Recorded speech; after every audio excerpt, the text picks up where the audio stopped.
ఎప్పటికప్పుడు తాజా వార్తలను అందిస్తున్న ఎల్పీ న్యూస్ కు స్వాగతం.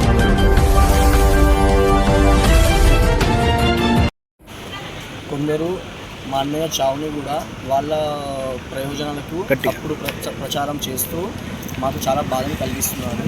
అన్న చివరి వరకు జైబీసీ అప్పుడు సాయిశ్వర్చారి అప్పుడు శ్రీకాంతాచారి ఇప్పుడు సాయిశ్వర్చారి అన్ని నిదానాలు చేస్తూ చనిపోయిన వ్యక్తి గురించి 2 కోట్ల జనాభా గురించి ఆలోచించి తన ఆత్మబలిదానం చేసుకున్న వ్యక్తి గురించి కొందరు సోషల్ మీడియా వాళ్ళు ఈ యూట్యూబ్ ఛానల్ వాళ్ళు చాలా తప్పుగా మాట్లాడుతూ మాకు చాలా బాధను కలిగిస్తున్నారు. దీని గురించి మేము ఈరోజే పిటిషన్ పోలీస్ స్టేషన్లో కంప్లైంట్ కూడా ఇచ్చాము. ఇప్పటి నుండైనా ఈ సోషల్ మీడియాలో తప్పుడు ప్రచారం ఆపాలని కోరుకుంటున్నాము.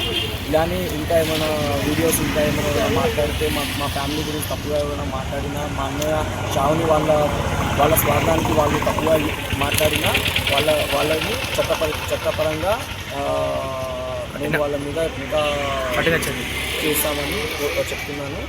దీంతోపాటు ఈ బీసీ సంఘాలు బీసీ నాయకులు కూడా మాకు అండగా ఉండాలి. మా అన్నయ్య చావుకు అర్థం ఉండాలని, న్యాయం జరగాలని నేను కోరుకుంటున్నాను.